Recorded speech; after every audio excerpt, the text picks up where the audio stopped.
তুই ফজরের সময় গিয়ে ফুটবলের মতো গোল হইয়া রইলি, জুহরের সময় আসরের সময় ফেহিয়াল ছইয়া গেছে হেতারা ট্রাক্টার দিয়া তুই কস কাটতে আস,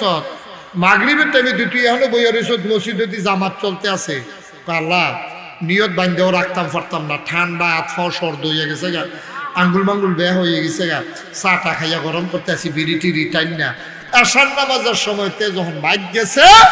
এবি দিয়ে কইছে আল্লাহর দোয়াই লাগে না গেছে, ফিরসা বুজুরে কইয়া গেছে আপনি বলে কেয়ামতের ময়দানে ধরা খাইয়া লাইবেন, আমি ভাত রান্ধনের সময় একটা ডেগো গরম পানি বয়াই রাখছি, আমি আপনার দিতে আছি, আল্লাহর হস্তে আপনি গরম পানি দিয়ে উজু কইরা 4টা রাকাত অন্তত ফরজ নামাজটা পড়া আপনি গৈরান দিয়ে হুতালা কান লাগলে আমি হোতার ভিতরে খাওয়ায়াম, তো আপনি নামাজটা পড়ালা আহর করে